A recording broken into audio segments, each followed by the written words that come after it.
Who are the characters in my original comic? Hey guys, bear with me just a second because I'm still getting used to talking on a mic, but today I wanted to go deeper about some of the characters that are in this comic book, some of the main characters and some of the side characters that make up this world. So for anyone who doesn't know, the plot is about like 7 people who share superhuman abilities. Each one is getting them for one day of the week. If you want to know more about that, I have other videos about that. So I'm not going to go deep into the plot, but I wanted to talk a little bit more about some of the characters.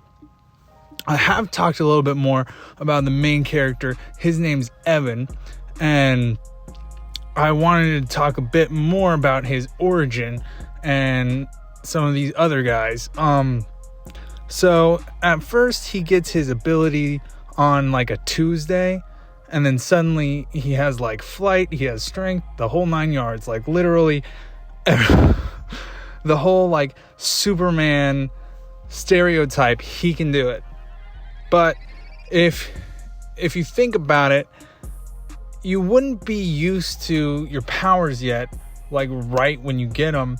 So there would be this learning curve, this immediate like shock of strength, this kind of like innate kind of feeling that you're like overpowered with so much power, just raw power. So like in his origin, while he's like playing ball with his dad, he accidentally throws a baseball so hard that it goes through his father's chest. And this whole scene kind of set up his character, because while he loses control in the moment, he ends up being one of the kids that's like the most strong and the most powerful in a moral sense. Like he has a very strict and very like straightforward moral compass that kind of drives the rest of the kids, the rest of the crew, to kind of know where true north is, where the what doing right means. And of course we want heroes to fight, but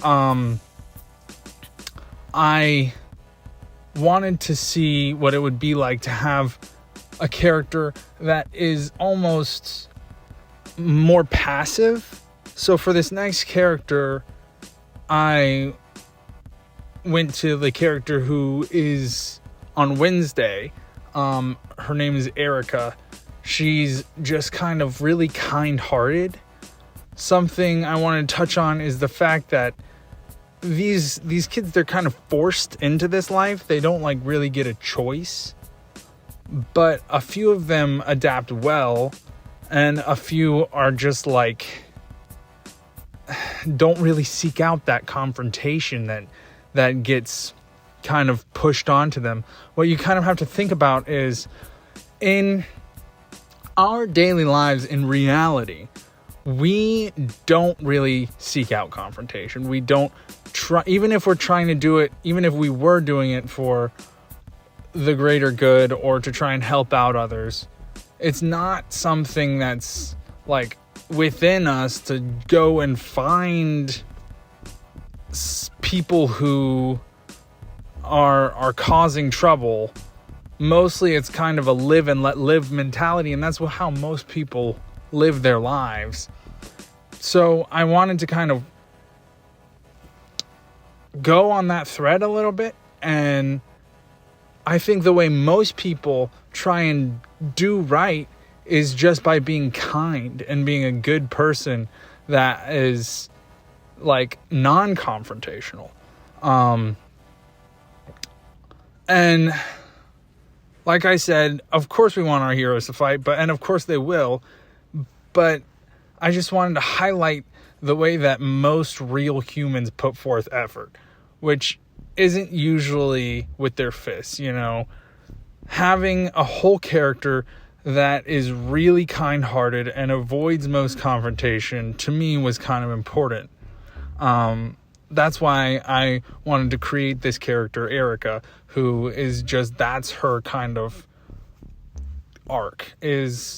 She is forced into this role, but that's not who she is at her heart.